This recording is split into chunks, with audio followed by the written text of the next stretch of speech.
Përshëndetje, mirë se erdhët edhe sonte në ekranin e Radio Televizionit të Korçës. Do t'jemi edhe sot së bashku në formatin Miq në RTS.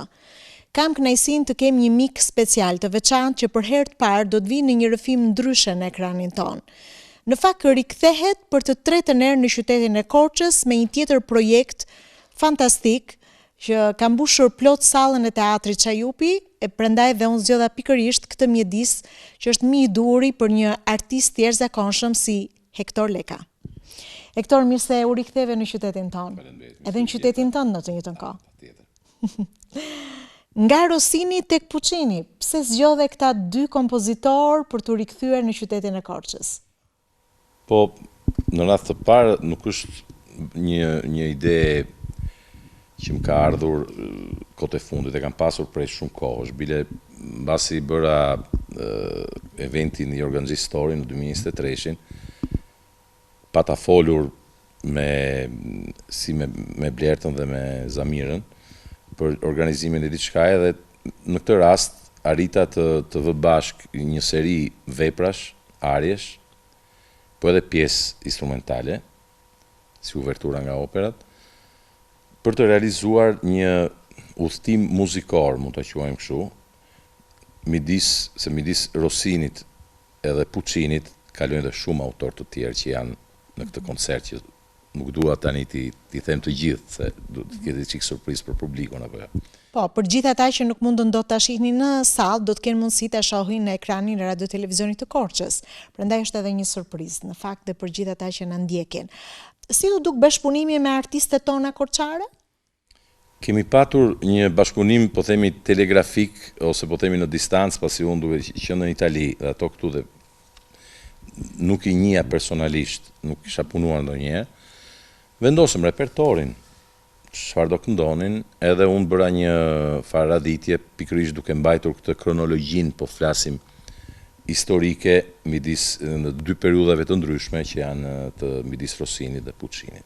Beson se Korça vazhdon një traditë të mirë të artistëve të muzikës klasike? Po. Unë jam shumë i bindur që ndoshta është dhe epoka e sotshme që shumë drejtohen dhe drejt muzikës së lehtë për shumë arsye edhe ekonomike, po nga Korça kam parë gjithmonë zëra shumë të mirë. Mund të themi që 3 qytetet kryesore që unë i quaj për që nxjerrin artistë të rinj janë Korça, Vlora dhe Shkodra. Unë kam ndjekur shumë dhe kam dhe shumë miq dhe mund të flasim për artistë që edhe jashtë janë jo të nderuar, por super të respektuar.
Grazie dell'invito, sono molto contento. Faleminderit për ftesën.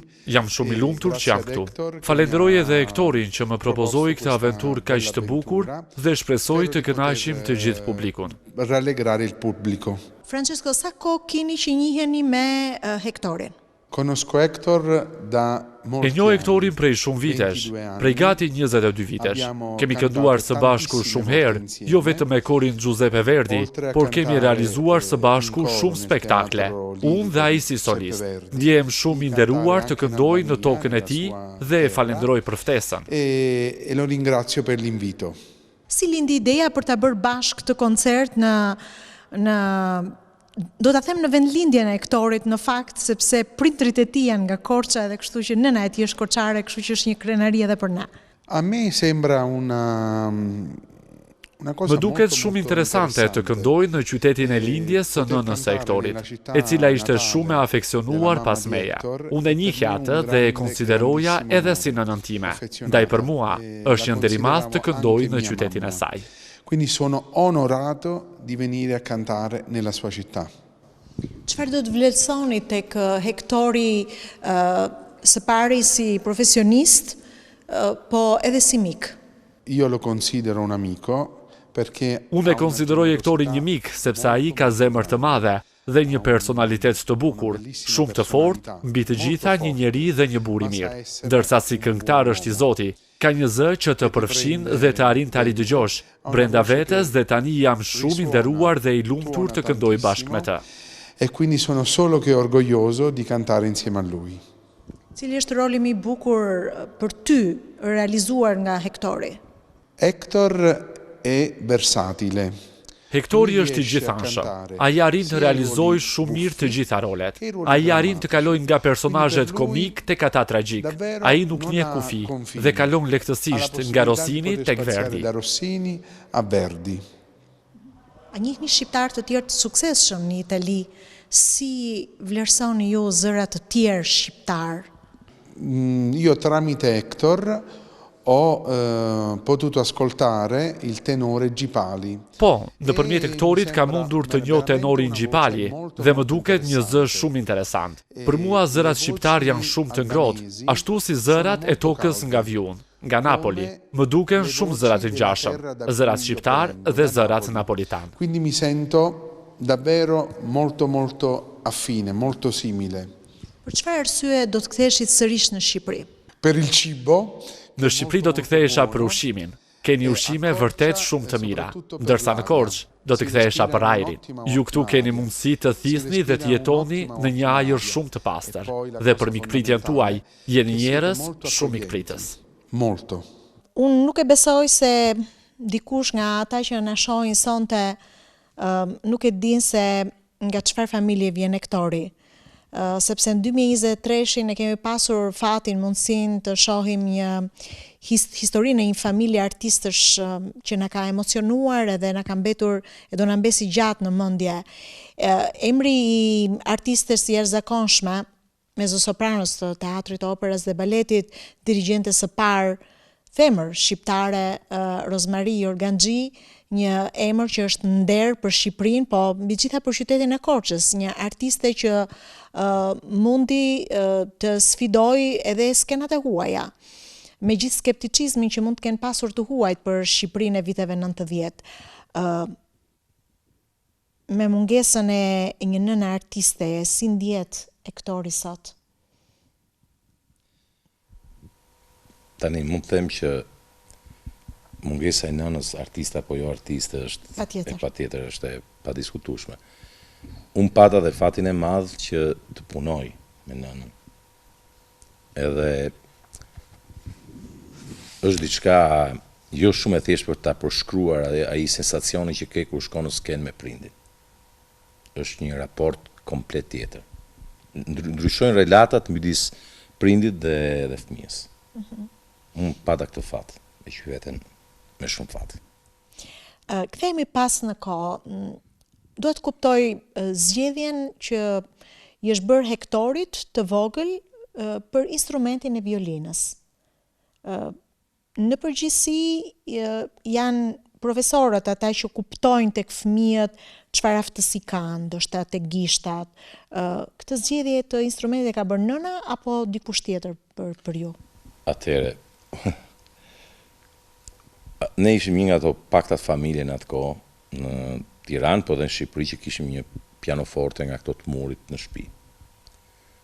fal njerëzve të babait në Itali, na e kishin sjell që mbasi babai, në periudhën që babai sapo ishte martuar me maman, i bën si dhuratë pianoforte. Edhe normalisht në një familje që është ajo premesa që të bësh diçka nga ana artistike, mua nuk e di pse pianoforte më dukte diçka e bukur, po çikse e komplikuar. Dhe kisha një pasion shumë të madh kur shikoja që i vogël, kam pasur edhe këtë fat tjetër që të frekuentoja teatrin e operës. Bile shumë nga ata punonjësit e asaj kohe qenë çuni i teatrit, se isha shpesh më shumë aty se sa në shtëpi.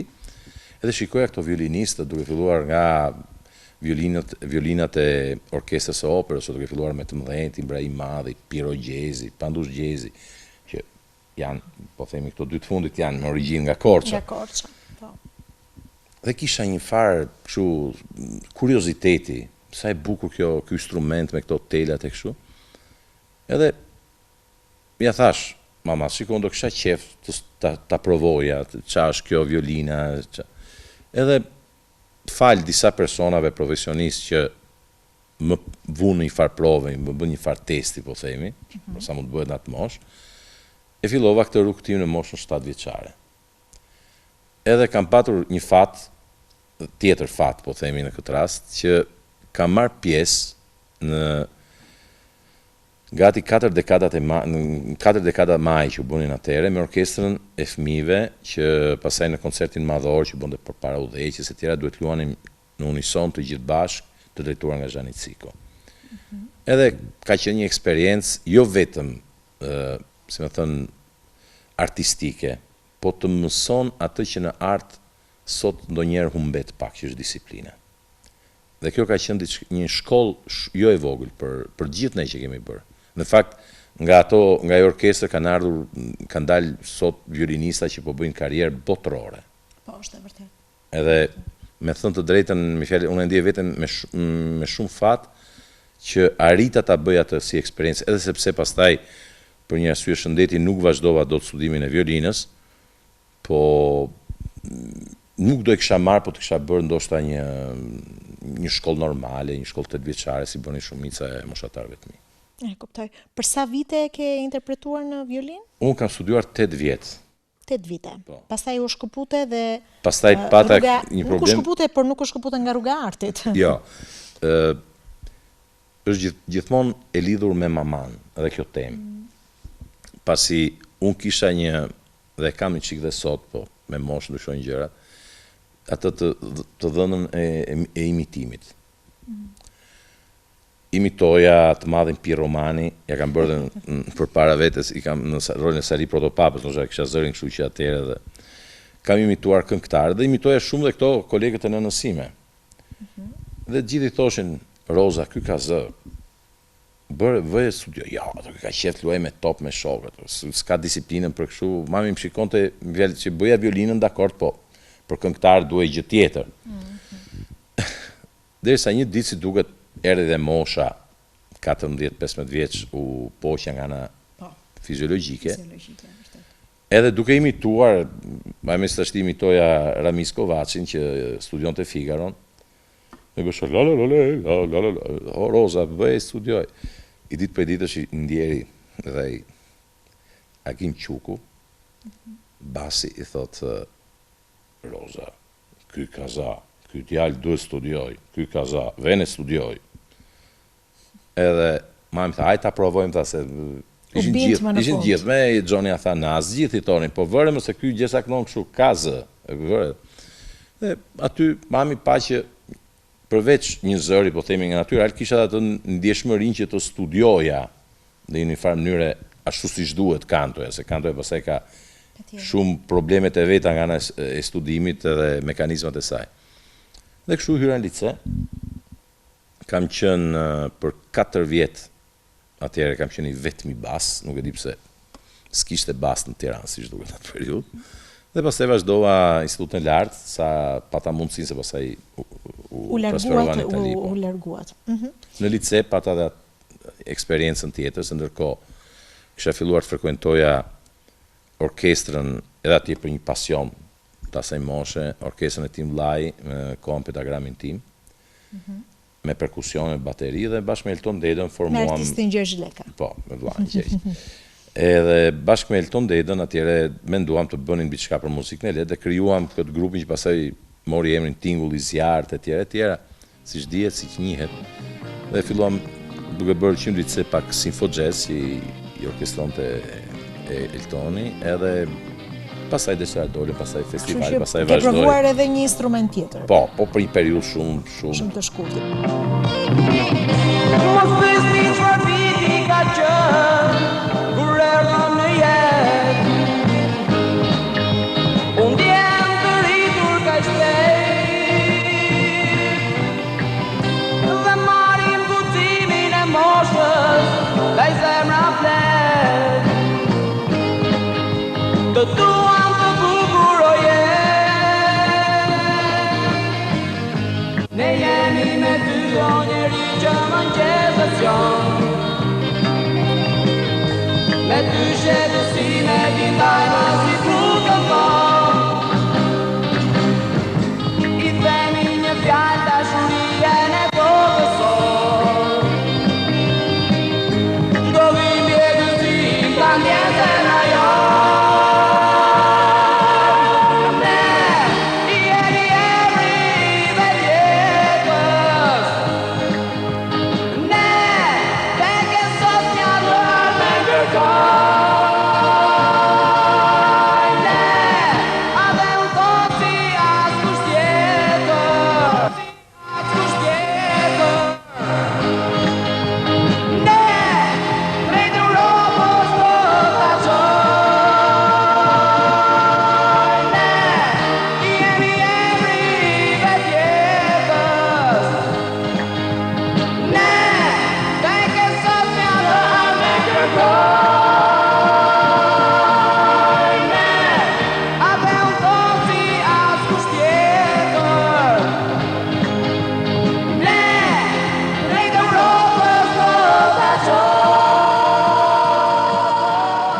Si e priti nëna këtë një farë mënyrë shkarkimin e emocioneve në një moshë rebelimi të një... Po nëna, atëre fati që kam patur unë më të madh nga të gjitha këto gjëra që thash deri tashti, se duket sikur jam njeriu më fatlum në botë, po si të gjithë tjerët kam pas dhunë ato vështirësitë e mia. Po ndoshta fati më i madh që kam patur unë që fëmijë, dhe kemi patur të gjithë në familje, që kam patur dy prindër me një mentalitet shumë të hapur dhe që arrin të kuptonin a deri në çfarë pike duhet ishte ai prindi, po themi pak inkuizitor, ose duhet ishte tolerant. Dhe kemi patur këtë fat të gjithë në familje, dhe unë dhe vllai dhe motra, se kemi patur çdo gjë me mirë kuptim. Dhe këtu nëna, edhe pse ishte një çik e sikletos, ose pastaj fillova edhe të këndoj në një gjë, këndoja atëherë më pëlqente shumë Marco Mazzini, sapo kishte dalë. Tha, ai me atë zërin e qertë, tha, më bën keq në korda, si e këndon ti këngën e atit? Po mami, thosha, po e bëjmë tash ti me shokët, fakt pastaj se këndova më se fillova komplet karrierë tjetër. Karrierë tjetër. Çfarë është për ty emri i maestro Frano Lufit? Atëherë, unë e kam pas një orë, akoma përpara se ai të bëj maestro, të hynte si pedagog, po themi, në Institutin e Lartë të Arteve, është ndoshta një nga rastet e rralla, mos them unik, në historinë ndoshta besoj të pedagogjisë kantos në Institutin e Lartë të Arteve, paktën për atë kohë, që një student sapo u diplomonte, u emëronte profesor. Për kanton po flas. Frani është tashmë jemi shok, dhe i banon në Itali, takohemi me raste se jemi pak dhe pak distant, por Frani ka ngelur sot e kësaj dite një shembull i dedikimit dhe studimit dhe autokontrollit në çdo gjë që i përket pjesës, po flasim teknike, vokale.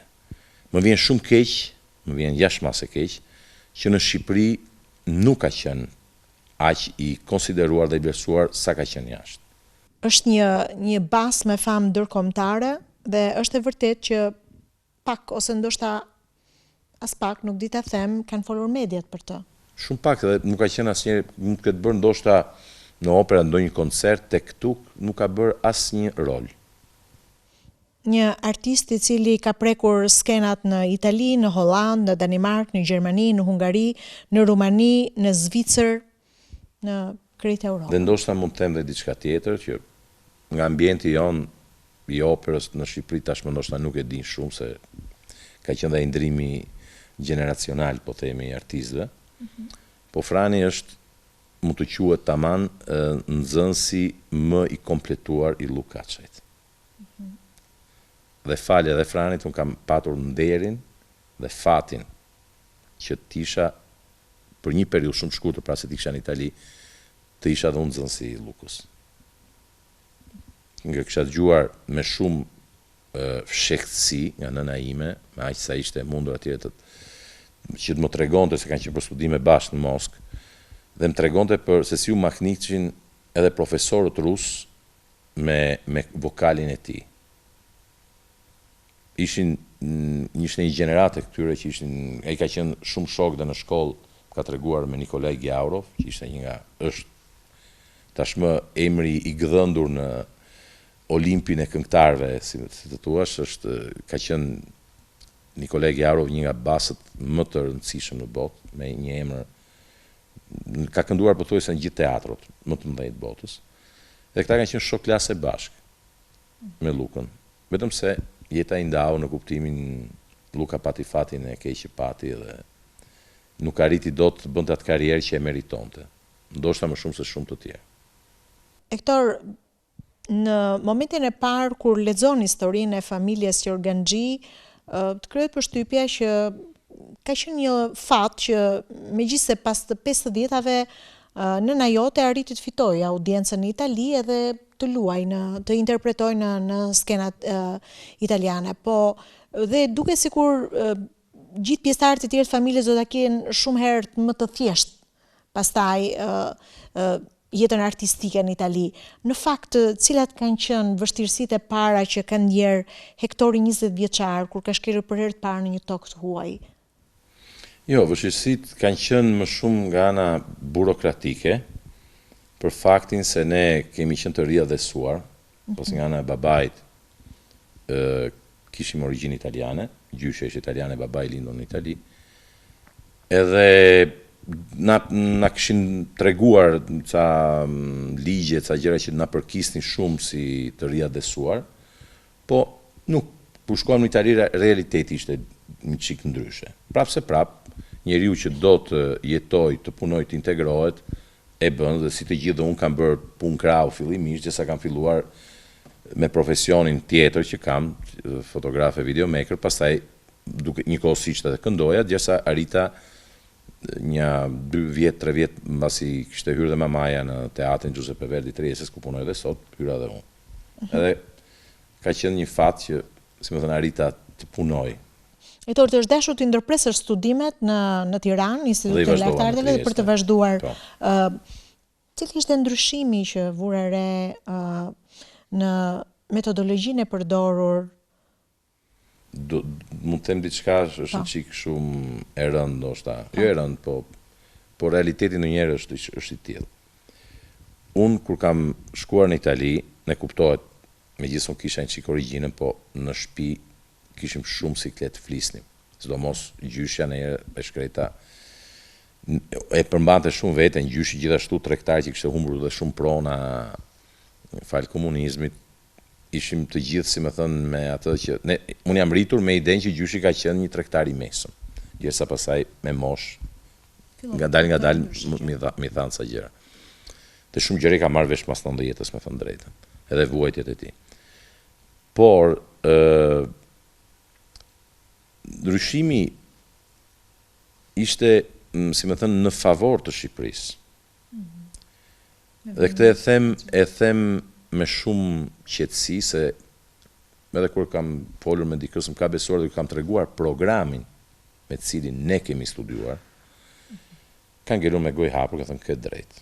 Pse kuptohet një italian që të shef ty që është mësuar imazhi i Shqipërisë në atë kohë ishte Ania, siç ka shkruar Juliana, mali u det me njerëz dhe toka det me lot.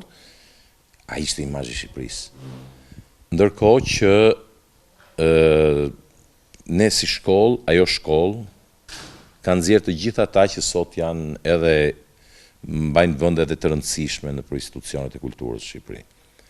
E di që pastaj kjo gjë fal një lloj politike shumë denigruese për artin, duhet ta them këtë se nuk mund nuk gjej ndonjë epitet tjetër. U ndryshua me duke futur programe të tjera nga, po themi, nga pjesa evropiane, sepse dihet që ajo shkollë që kemi patur ne si shumë shkollë të tjera ishte e marrë nga Rusia. Nga lindje, po. Edhe ishte një shkollë shumë e fortë. Fjalën kur bëj vetëm një shembull, unë kur kam shkuar në Itali, në 2 vjetët e para bëra të gjithë ato lëndët që tjerët rinin nga 5 vjet për t'i bërë. Kjo do thot diçka.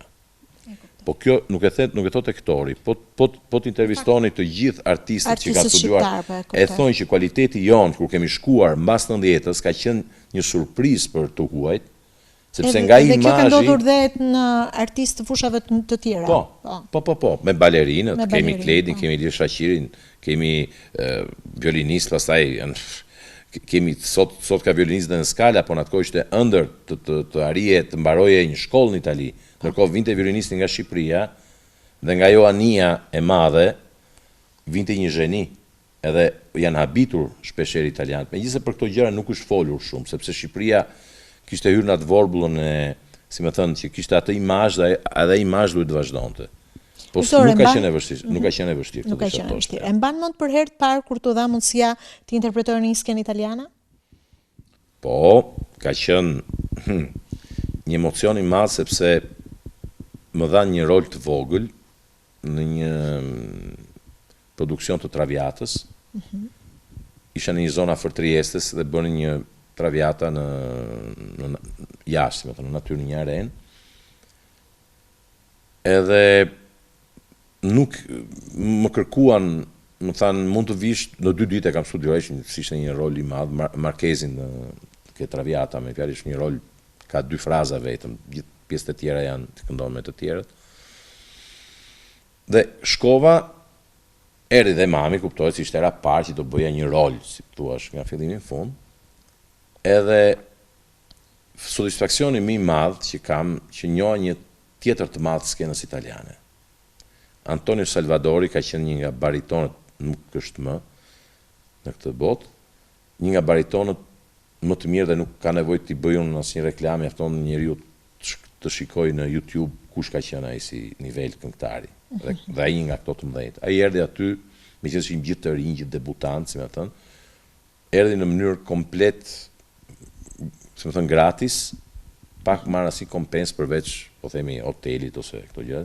Dhe erdhi bëri gjithë rolin e Gjermonit, nga fillim me gjithë provat me ne, të gjitha me ne, dhe ishte një person fantastik. Dhe aty më kujtua një shprehje që ka ngelur sot e kësaj dite për ata që kanë njohur në nësime, që ka qenë një shprehje shumë e bukur që ja kanë si më thënë ngulitur në kokë profesorët e saj që ishin tjerë të mëdhenj të botës artit në Moskë, ku studionte në konservatorin Çajkovski, që kalliri i pjekur e mban kokën ulur. E vërtet. Edhe du të them drejtën që në 30 vjet që punoj në Trieste, nuk kam njohur ose mund të jetë një përqindje 90% një artist i madh me kuptimin e vërtet fjalës, jo artist nga marketingu, po artist tamam i madh, që mos jetë njeri i thjesht, se ndonjëherë njerëzit shohin, ky është ai, janë njerëz fantastik dhe të thjesht. Janë histori të tilla të përsëritura edhe me artistë të tjerë, me njerëz të tjerë të fushave të ndryshme që pavarësisht emrit të madh që kanë, janë në fakt brenda bota e tyre është kaq e thjeshtë sa ndonjëherë e pabesueshme për ne që i shohim nga jashtë.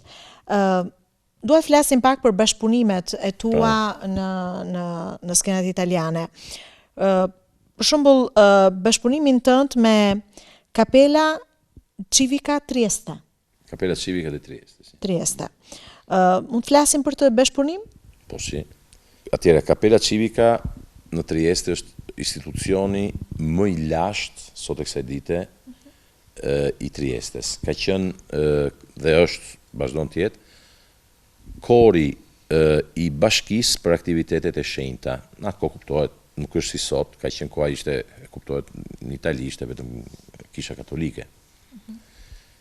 Edhe është kori që këndon rregullisht çdo të diel meshën në katedralen e San Giustos në Trieste. San Giusto është ai shenjti mbrojtës, po themi, i qytetit. Edhe aty duhet hyje me audicion. Edhe bëje një periudhë ndonjëherë dhe 2 vjeçare në provë, unë pata fatin ty me njerë titular, si thuash, brenda. Dhe aty çdo diel që këndohet direkt në transmetim me radion e Rajt, kështu që përgjithësia nuk është e vogël, paguhesh, nuk është një rrogë e madhe, po ishte një shumë që për në atë kohë, do mos për mua në atë kohë, sa kisha filluar, thash, të jetoja, të kuptoja se si funksionoi Italia, të merja disa pare në muaj. Ishin dhe përvoja shumë të vlefshme. Plus pastaj kuptohet, përvoja aty unë pata fatin të mësoj të lexoj partiturat gregoriane, se shpeshherë duhet të këndoje në gregorian. Pata fatin të interpretoj shumë pjesë të shenjta që më përpara nuk e kishim si kulturë në Shqipëri, të këndonim meshat e requiem, nuk ishte ndaluar. Edhe me Markon pasaj kemi qenë shumë miq, dhe ka qenë dhe mik i familjes sime. Marko ka qenë një gujde madhe për mua për ato vite që unë punova aty nga 93-shi, kam hyrë në janar 93 dhe pas e detyrova të ikë për arsyet e punës tjetër se nuk më leverdiste më nga ana e kontratave të kisha 2 punë njëkohësisht, si më thënë. Edhe kam ikur më duket në 2005-2006. Bëra një periudhë shumë të gjatë dhe Marko ka shkruar dhe pjesë posaçërisht për mua. Ka bërë shumë që unë të kisha një, si më thënë, një farë prezence edhe gjatë ceremonive, për shembull vinte, nuk them tash edhe veskovo i qytetit ose edhe kardinal nga Roma e tjera, të dilje ti vetëm solist dhe të këndoje. Bile më ka bërë përshtypje njëri këndova një pjesë të Anton Bruckner, edhe kur pa emrin i thot, ky kardinali që kishte ardhur i thot veskovos qytetit që më njihte, i thot po ky djali nga është shqiptar. E pashi u çua dhe erdhi me më dhënë dorën, tha komplimenti, tha urime, tha bravo ju qoft, tha kështu duhet të jenë gjithë shqiptarët. Ja satisfaksione. E vërtet. Dhe ka qenë një periudhë relativisht e gjatë. Po. Kemi bërë dhe turne, kemi bërë regjistrime, kam shumë diske të regjistruar me Markon, kemi bërë shumë gjëra. Kjo ju krijoi mundësinë që të zgjeronit bashkëpunimet pastaj edhe me shoqata të ndryshme artistike, me institucione të ndryshme artistike. Jo, njëkohësisht unë pastaj falja edhe këtyre aktiviteteve që bëja, kam bashkëpunuar me shumë grupe muzikore, me shoqata që kishim shumë një kuartet arqesh, kemi bërë koncertin, plus pastaj dhe falë këtij bashkëpunimi me Markon, pata fatin, edhe aty t'ju mbush mendja se ishte një mik shumë i mirë, po edhe një muzikant shumë i mirë. Edhe ai më thonte kjo gjë nuk bën për ty, për shembull, bëj këtë tjetër. Dinte ta thonte, nuk ishte hajde tani siç bëjnë shumë veta sot, bëj shumë për lum, jo. Ishte shumë i drejtë nga kjo anë. Edhe si duket tjetë edhe pak t'ju mbroj deri në farë mënyrë po. Po ama kishte edhe këtë të mirë që kur donte të t'jepte një drejtim në diçka, ai e bënte me shumë zemër. Edhe aty e ndjej që kishte një mburoj shumë të madhe për rreth, se ai të ndihmonte në çdo gjë. Unë pata fatin falti të bëj recitalin, ndoshta jam këngëtari i parë që ka bërë një recital me pjesë shqiptare. Dhe kisha sallën plot. Dhe jam habitur. Familja ime pati një rol shumë të rëndësishëm, pasi përkthyen gjithë tekstet në italisht që publiku të kuptonte çka këndoja, se këndova si muzikë dome, muzikë popullore edhe arje. Edhe ishte një koncert që i quajta një udhtim, gjithmonë dalim ke udhtimi muzikor, nga Ballkanet e Kuralit, se filloja nga Shqipëria, vazhdoja deri në Çekoslovaki, në Morat Çekoslovakisë, ish Çekoslovakia, edhe mbaroja në Rusi. Në Rusi. Ishte një koncert ku kam kënduar më duket 4-5 gjuhë, një gjë e tillë. Pastaj më bë shprehi o zanat, po themi, sepse aty ku jam tash me punë kam kënduar deri në 8-9 gjuhë dhe pa i njohur ndonjë. Kështu që nuk është Është mirë pritur koncerti i parë. Po, aq shumë më mirë prit sa pas 2 vjetësh, po ajo organizatë që kishte këtë matinet që u quheshin koncertet e mëngjesit, ma ripropozuan, tanë bëj një rinovim diçka dhe bëra, shtova dhe pjesë të tjera dhe doli diçka shumë e bukur. Hector, je mirëpritur nga artistët italian, po nga kolegë shqiptar.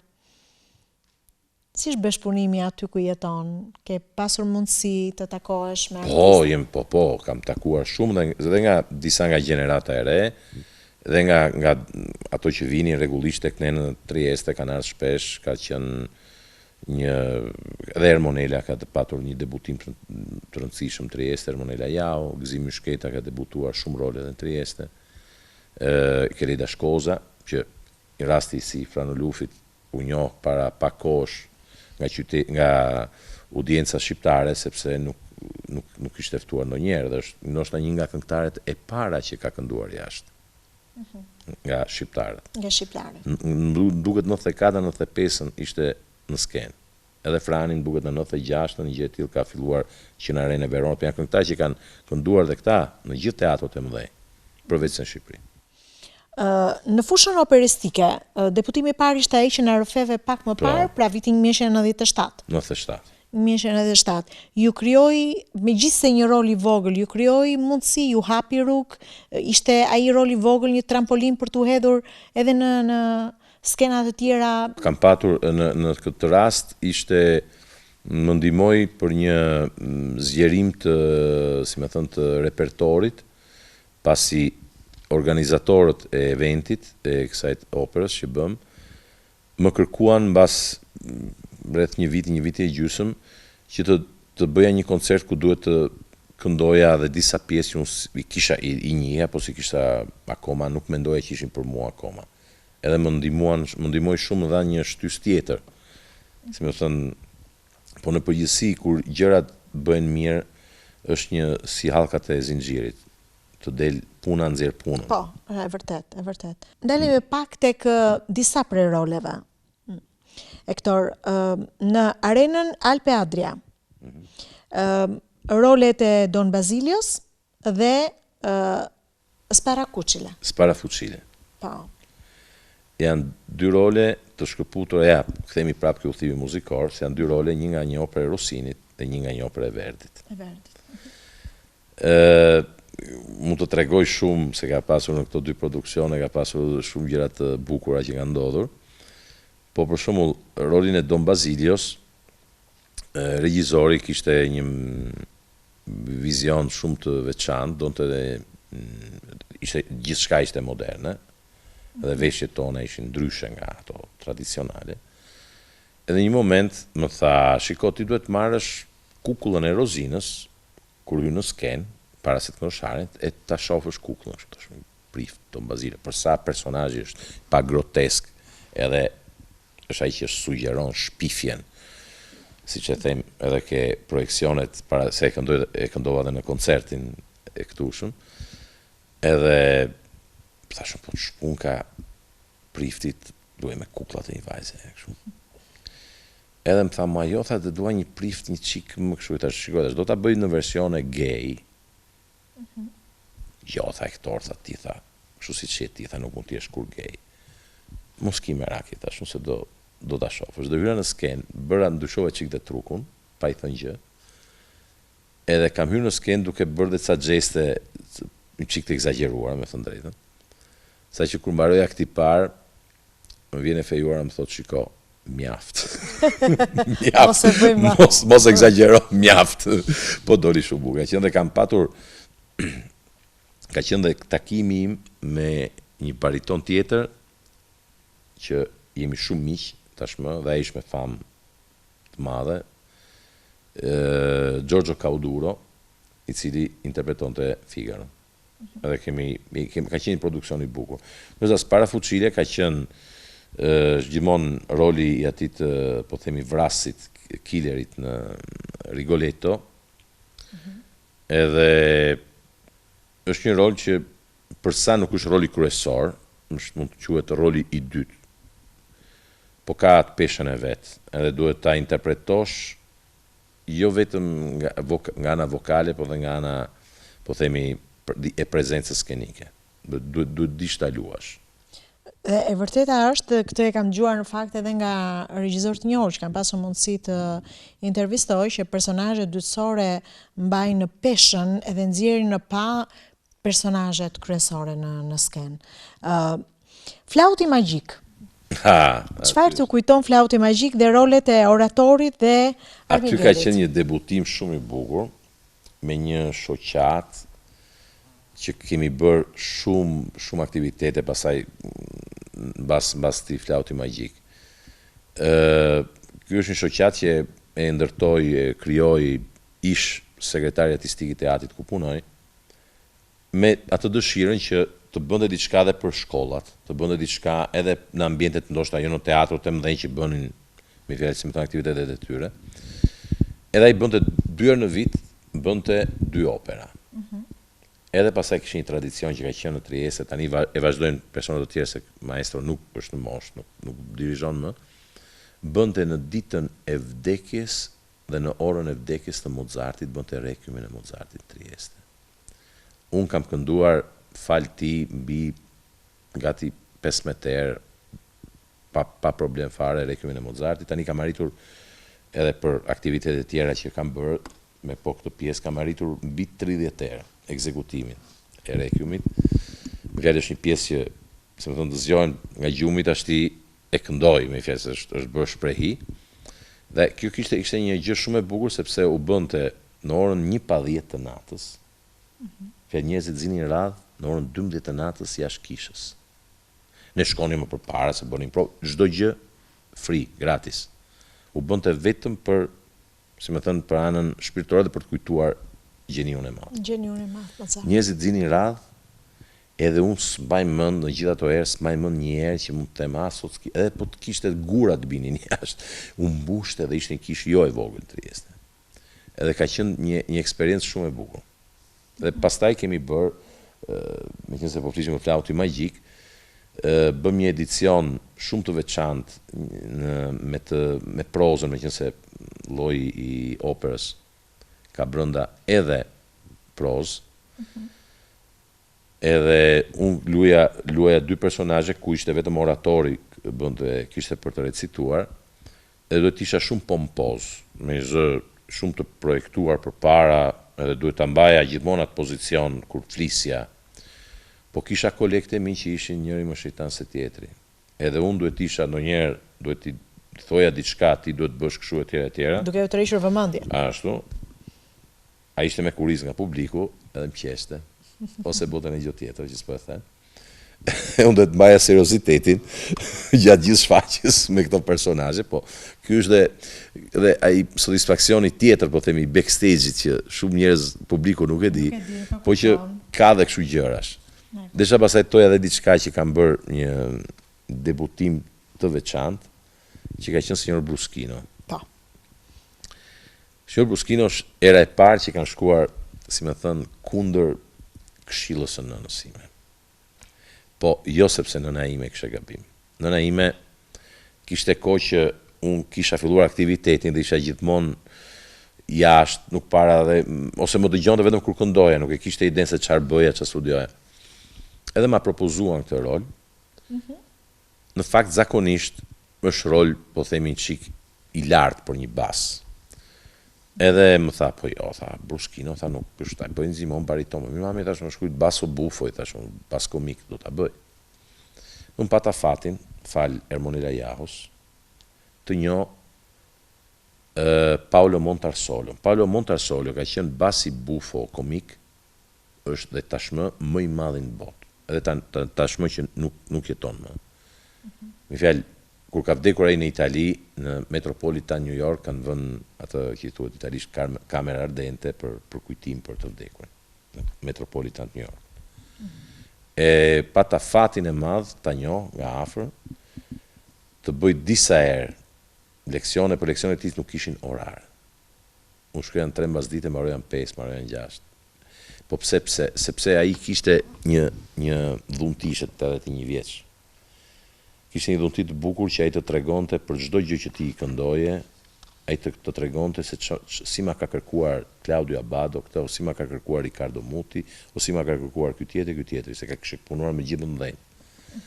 Edhe ishte një shkollë, jo vetëm kantoje, po dhe historie muzikë, si thua, me gjithë të sugjerimet e tij, dhe ai më ndihmoi me ca këshilla shumë të veçanta se si ta realizoja atë rol. Dhe kam realizuar, them mirë, jam shumë i lumtur bile që e kam realizuar. Do të riktheshe sërish? Me shumë qef. Me shumë kënaqësi. Është rol që e kam bërë me shumë pasion, edhe bile dhe mami atëherë ma tha, edha këtu tha, pas ke pasur drejti. Shumë e bukur.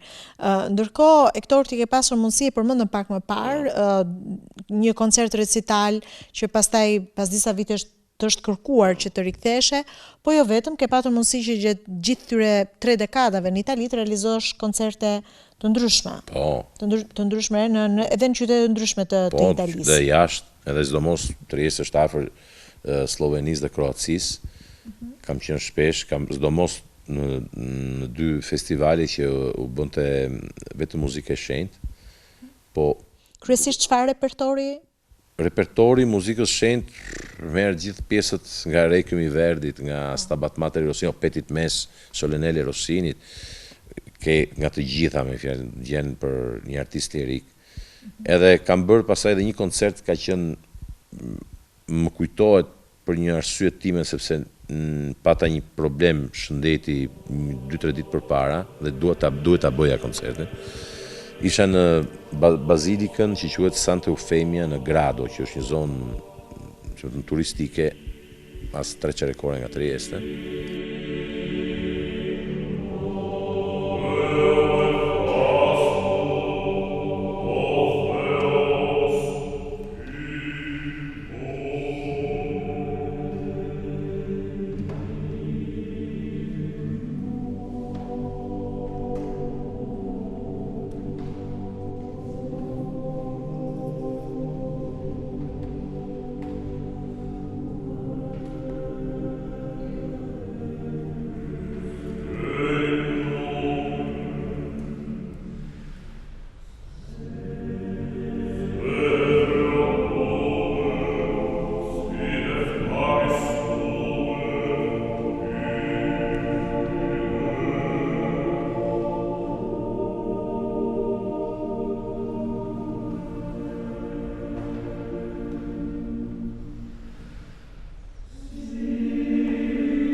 Në vera ty gjen treqereku janë austriake e gjermanë. Italishtën e dëgjon për lokale, po rrugës shukur dëgjon vetëm gjermanisht. Edhe më kërkuan, meqense kishin parë këtë programin që kisha bërë një herë tjetër me gjithë një organist, ku alternonin pjesët për organo edhe pjesët si këngëtar. E ndam programin me 5-6 pjesë për secilin, edhe dilte diçka shumë e bukur. Dhe deshëm të gjenim një pjesë fillimisht që për të hapur koncertin. A shumë bëhet ti diçka me organ, po ja themi 2 atje këngëtarit, aty ishte mirë ta filloje me i kanto. Ati mu kujtu një nga pjesët, dhe kthehemi mbrapa gjithmonë, nga pjesët e para që ka studiuar me nënën time, që ka qenë Pietà Signore e Stradelës, që është një pjesë shumë e njohur, përdomos po flasim për ata që studiojnë kanto, po dhe për publikun e thjeshtë. Pietà Signore di me dolente, Signor Pietà. Është një pjesë, tani ta këndoj këtu, s'do të duash ta vazhdosh me intervistën, shumë e bukur. Edhe, por kjo bazilika ishte shumë e madhe, bazilika, po themi, mund të quhet një diçka midis Duomos dhe një katedrale, shumë e madhe, nuk e kalon këtë sallë, pa diskutim. E thashëm, po, kishte introduksion të gjatë, dhe ai e bënte shumë bukur. Tha, mu ta presim, ta bëjmë direkt. Jo, thashëm, bëj introduksionin ti, thash. Unë do hyj thash nga hyrja kryesore. Në fakt, publiku, mbasi pa që hyri organisti, Duart Orkiti, po priset të dhe këngëtari. Ai filloi introduksionin. Introduksioni ishte i paqe gjys. Kur erdhi momenti, unë hyra nga hyrja kryesore, dhe dëgjuam Pietà Signore, gjithë sallë, këtë publiku ngeli.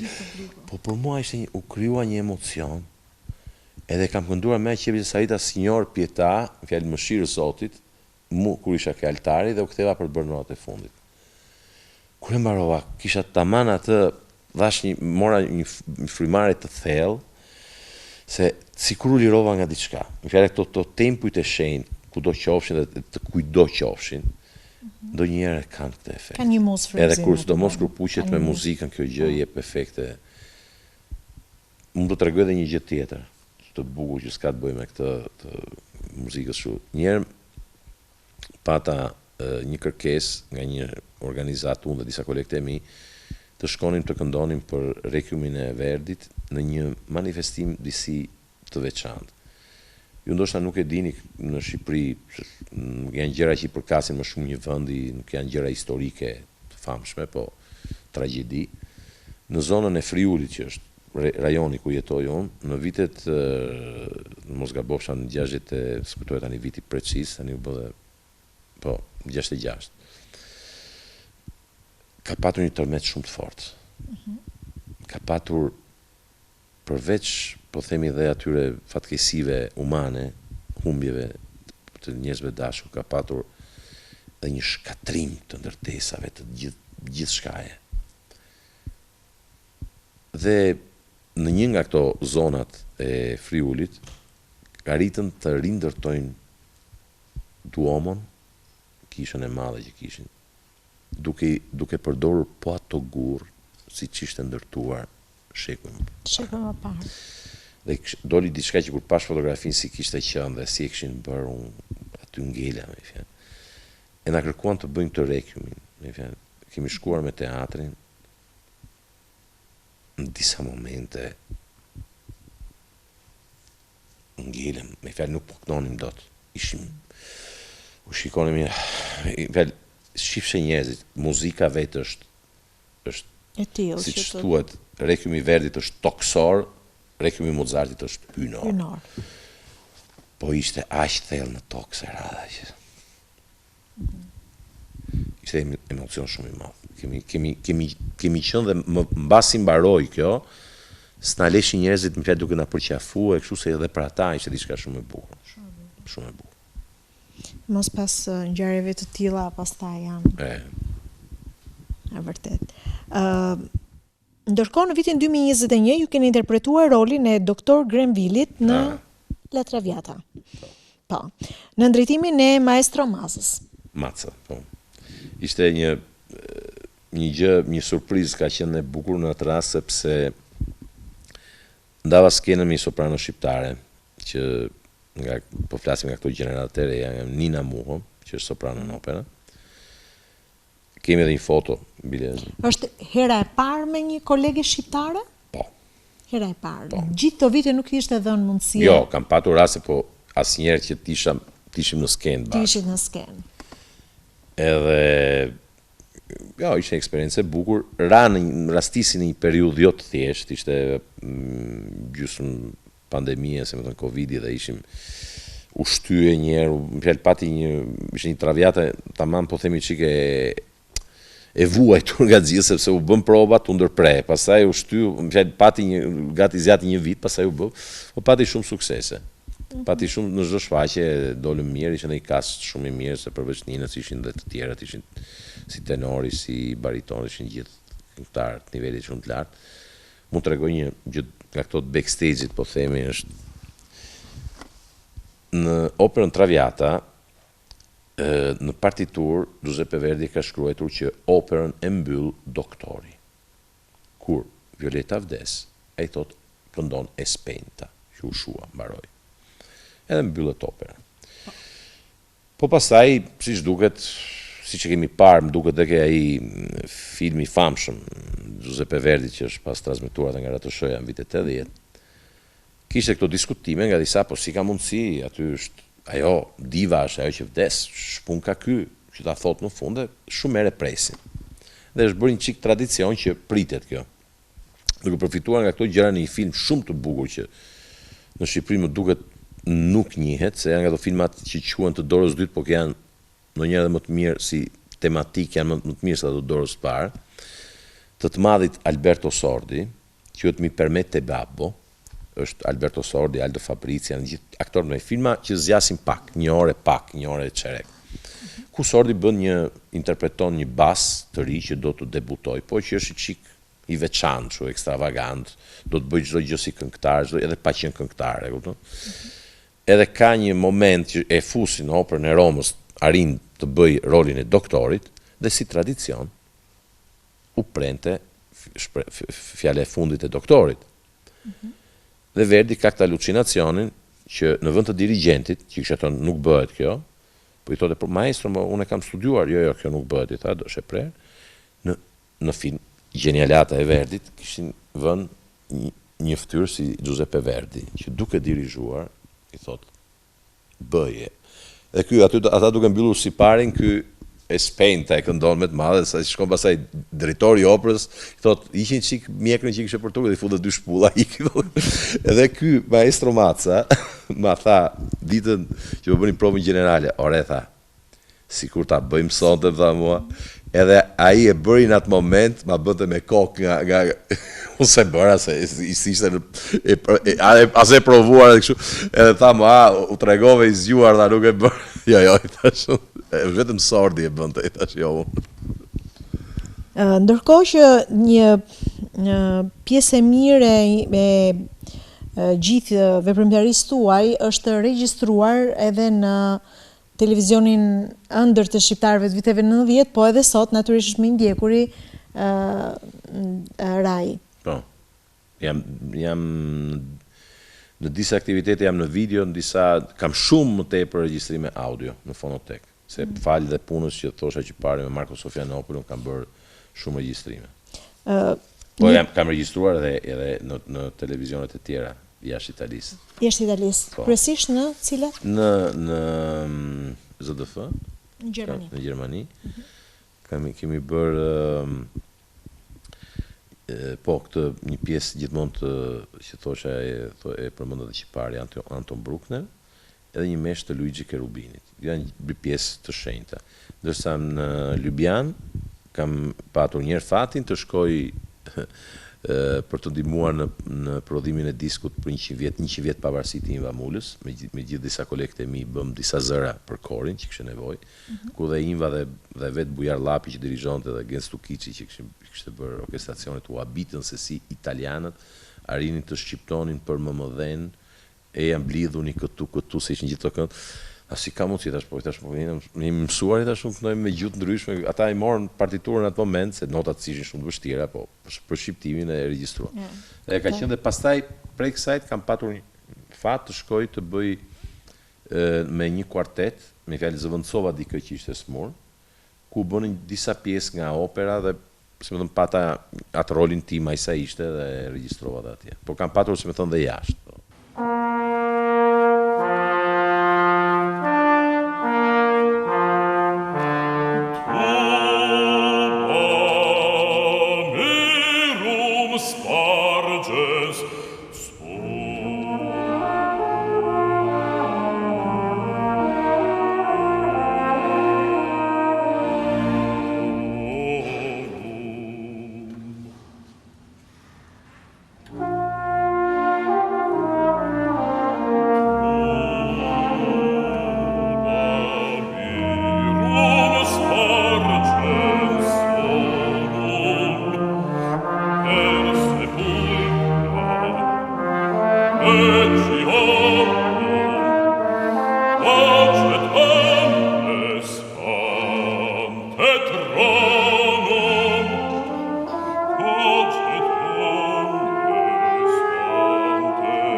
Ektor, kur lexon për jetën tënde, bën përshtypje diçka, je ndër ata artistë, si dhe një pjesë që e vogël artistëve shqiptar, që kanë zgjedhur të rikthehen në Shqipëri pas shumë vitesh.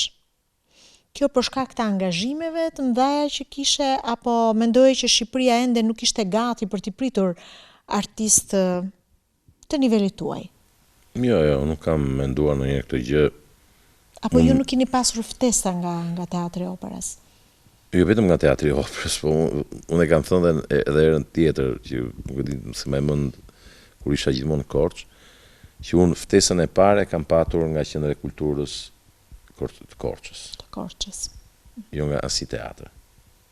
Deri më sot nuk kam pasur asnjë bashkëpunim me asnjë teatër, me institucion, po të flasim kulturor. Të vjen keq për këtë? Po, dhe thënë të drejtën, të vjen keq, nuk diskutohet.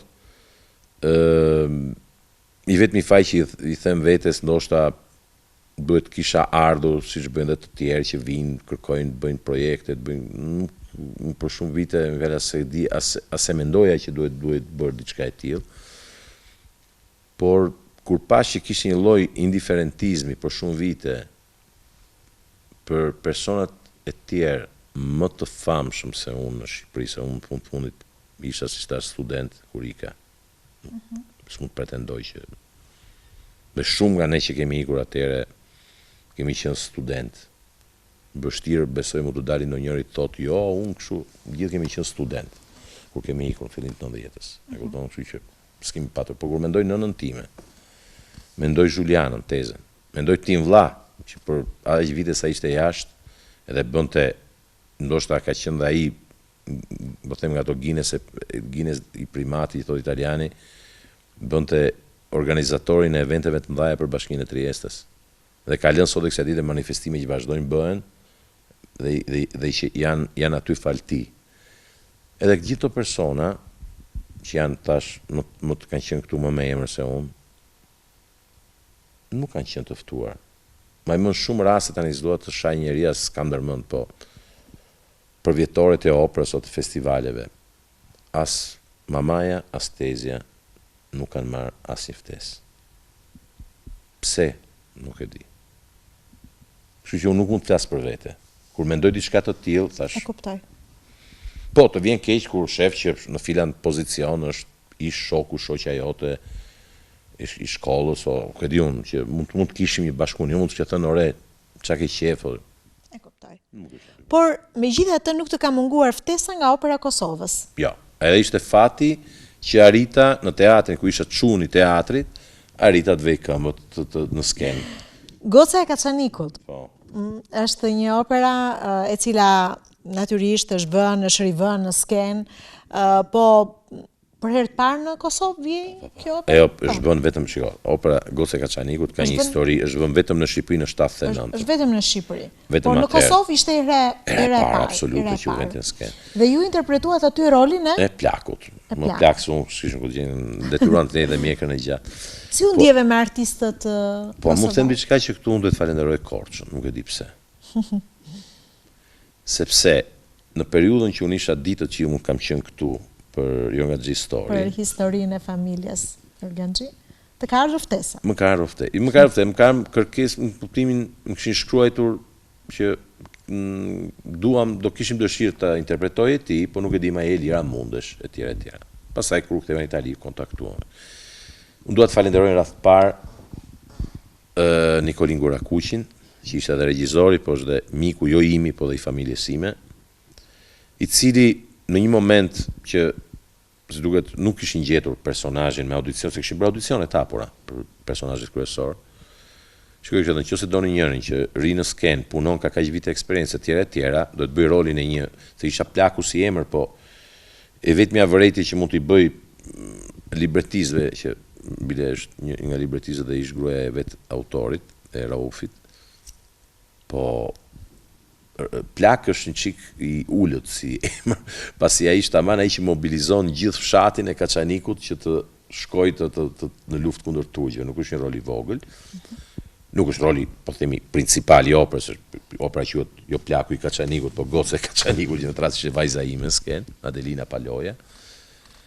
Edhe i thash, okay, si periudhë pash që më fjalë mund të shkoja. Edhe Nikolini më bëri një kërkesë, ka qenë tetor 2023. Sa kisha mbaruar këtu Jorgan Gjistori, ta Nikolini shikota, e vetëm e gjitha, e lëndo të mjekrën e gjatë. Po, më i thash, pse kuptova? Pse?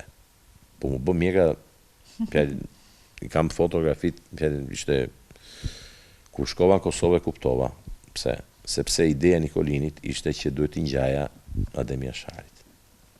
Edhe pse epoka ishte tjetër, po ideja ishte bukur. Ishte një produksion shumë i bukur, e bëm edhe në Gjakov për ditët e nëntorit. Është mirë pritur nga publiku aty. Po, edhe për herë të parë, një opera shqip e sjell nga Kosova është bërë në Shkup, në muajin shkurt të këtij viti. Edhe ishte diçka shumë e bukur dhe për ata se prisnin me fjalë. Se kuptohet, opera e Shkupit është drejtuar nga maqedonësit dhe janë, megjithëse aty është dhe etnia shqiptare, që s'është një kush i pakic, po teatri historikisht ka qenë i tyre si traditë. Ishte era e parë që u bënte një opera dhe pati edhe nga vetë që merr një miku im që është bas në operën e Shkupit. Edhe më bëri dhe komplimenta, jo mua vetë se dakord, po për operën, për organizimin, se më tha që i pëlqeu shumë lloji stili muzikës e tjera e tjera. Një opërë që dhe më besoj që do vazhdoj prapë. Ka për të vazhduar atë rrugën s'ka mbaruar, rruga e Gocës Kaçanikut. Është e gjatë. Besoj se do shëtisë edhe në qytete të tjera të Kosovës. Jo, okay, në Kosovë, jo, në Shqipëri u bë, kam përshtypjen dhe kam dëgjuar, më kanë thënë kështu që po përgatitet një turne në Evropë. Shumë bukur. Nëse ndodh, ju uroj shumë suksese. Përveç se natyrisht këngës, përveç se muzikës, vokalit tënd si bas, ke dhe një pasion tjetër? Punë. Është transformuar në profesion. Që është kthyer në profesion. Je i kënaqur që e ke kthyer pasionin tënd në profesion, të vërtet? Po, shikoj, para kam folur për këtë. Unë kam patur fatin. Se për gjitha ta që nuk e njohin aktorin, ai edhe gjitha këto koncertet e bukura që sjell tu në qytetin e Korçës, po jo vetëm, është edhe vetë produksioni është realizuar prej teje. Po gjitha unë ke Jorgan Gjistori, bëra skenarin, bëra regjin, bëra dritat, bëra gjithë videot, projeksionin e tjera. Jo, unë kam patur një përveç nënës, po flasim për artin, kisha edhe baban, që ishte një nga, po themi, pionerët e fotografisë me ngjyra në Shqipëri, pa qenë fotograf, ishte profesor fizike, matematike në Universitetin e Tiranës, edhe zhvilloi qendrën audiovizive që ka qenë ke Korpus një kohë. Dhe aty njofta gjithë teknikat, duke filluar nga filmi, me disa lloje bardhëzime, ngjyra, diapozitive, nga filmat që u xhironin dhe xhironin edhe me 16 mm. Pastaj kjo gjë, si për shaka, u shënërua vash në profesion. Me fjalë, kam qenë, mund të them, një nga reporterët e parë në 90-91, më shumë për gazetarët e huaj, për ato lëvizjet e para demokratike, po flasim që u bënin. Pastaj kur erdha në Itali, pata shansin e madh që punova në Trieste, se kuptohet kisha mangësitë e mia, se kisha marrë, si më thënë, në mënyrë autodidakte, dhe me sugjerime nga babai, po që si thash nuk ishte fotograf. Edhe aty pata shansin të punoj me profesionist shumë të mirë dhe shumë gjeneros. Me fjalë, mua më ka ndihmuar të marr një zanat pa paguar asgjë, pa shkuar në shkollë. Po kam punuar me këta, ndërkohë që isha edhe në teatr, vazhdoja paralel. Kishim aktivitete ndryshme, shkoja, bëja operatorin, bëja fotograf, po fillova si fotograf, pastaj u specializova shumë dhe në video. Tani kam studion time, quhet Patos Multimedia në Trieste. Kam bërë disa gjëra që janë transmetuar edhe këtu, po pa shumë reklamime se. Kam bërë, si më thënë, edhe RTS-ja e Tiranës ka transmetuar një koncert që kam xhiruar dhe montuar unë në Trieste, me violinisten e bravissima, nuk ta them tamam, Laura Lozi, që bëri Kapriçot e Paganinit, edhe shumë pjesë të tjera që pastaj janë transmetuar nga emitentët e tjera në Shqipëri. Hektor, ne kemi një surprizë të vogël për ty.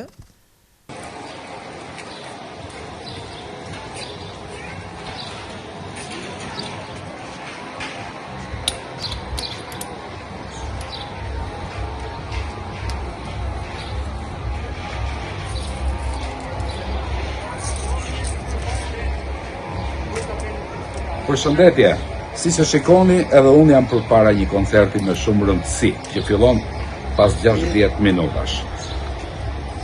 Në radhë të parë nuk mund të mungon të urimin për vllajën tim më të mirë, për vllajën më të mirë në botë dhe miqtë e tij, dhe ju falenderoj që keni ftuar pikërisht në qytetin e origjinës së nënës time, origjinës time të Ektorit, një qytet që ne e duam shumë.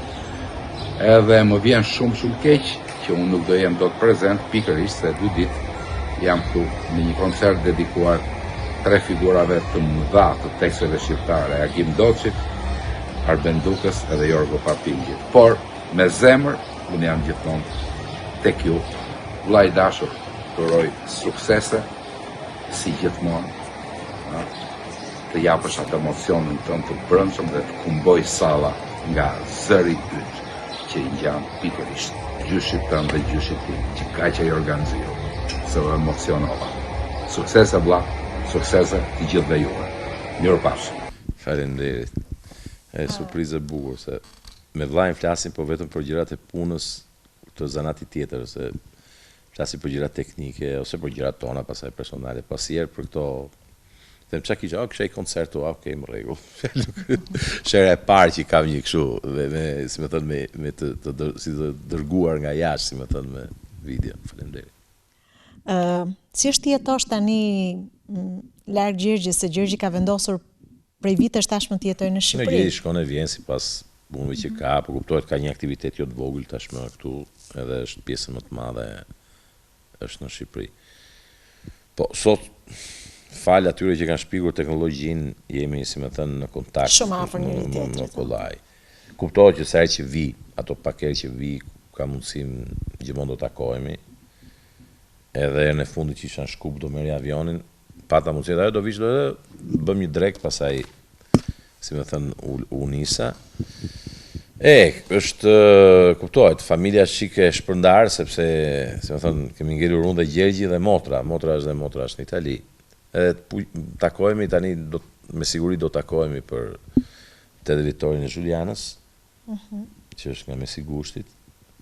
Dhe janë këto rastet që arim të jemi më gjatë bashkë, se dhe të bësh një drek në njerë nuk mjafton, po kur takohesh eri disa ditë, flete, kështu, është çik më ndryshe. Po, kjo është bota sot, duhet, si me thënë, ti përshtatemi, se cili ka ato mundësit e veta. Megjithatë, familja Jorgenxhi është një familje që përsëri, domethënë, ka themelet forte, se shikoj mënyrën se si ju e transmetoni dashurinë tek pjesëtarët e tjerë të familjes. Me thënë drejtën, kemi patur 2 prindër që na kanë mësuar diçka që duhet jemi gjithmonë shumë të lidhur. I mate kishte këtë që për çfarë do lloj feste edhe po mos ishte për vjetor, mblidhte gjithë kushurinë, në shoqëri kishim disa kushuri në Trieste dhe i kemi. Dhe gjithmonë kemi pas bërë drekat e darkat e çfarë lloj gjëje për me 20 veta, 25 veta, kemi patur këtë në familjen tonë. Dhe kjo na ka mësuar të jemi bashkë, kuptohet, ashti ka ndryshuar që i kohët jemi distant, po siç thash. Sa po kemi mundësinë lidhemi. Dorë, unë të falenderoj shumë për mundësinë që i dhe teleshikuesve të ekranit tonë për të njohur Ektorin, jo thjesht si një këngëtar, një bas që vjen, interpreton në skenën e Çajupi dhe pastaj largohet për një farë kohe, rikthehet sërish, po për të kuptuar se përpara kemi një artist të jashtëzakonshëm, nuk është rastësisht artisti i tillë, sepse natyrisht familja nga e cila vjen Ektori është një familje artistësh. Ne të falenderojmë shumë, të urojmë shumë suksese, të mirëpresim gjithmonë në qytetin tonë, je gjithmonë i mirëpritur nga bashkëqytetarët e tu. Të urojmë suksese në gjitha projektet e tua. Falenderit, dhe uroj të vish sa më shpesh në Shqipëri. Varet nga shumë arsye, varet nga se mund të më propozohet ose çfarë mund të bëhet këtu, edhe nga impenjimet që kam atje se ndonjëherë. Të rast pata dhe mundësinë tamam që këtë periudhë dija që mund vija këto 4 ditë vetëm, se unë kthehem nda 2 jam me prova të tjera. Të urojmë shumë suksese. Faleminderit dhe ju për intervistën, më bë shumë qefi, sidomos për Korçën, për mua kam shumë kujtime nga nëna, nga tezja, nga gjyshi, sa herë që flas për Korçën e kam një çik nuk e kam kaq thjesht. Faleminderit. Ishte e kënaqësi për mua, kisha një artisti Hector Leka edhe t'ju jepja mundësi gjithë teleshikuesve të njihen me jetën dhe veprimtarinë artistike të tij. Kryesisht e përqendruar në Itali, por tashmë jo vetëm, edhe me projekte të reja në Shqipëri. Ju falenderoj që edhe sot zgjodhët ekranin ton. Ju falenderoj edhe ju mirëpres në takime të tjera me miq të tjerë në formatin Miq në RTS.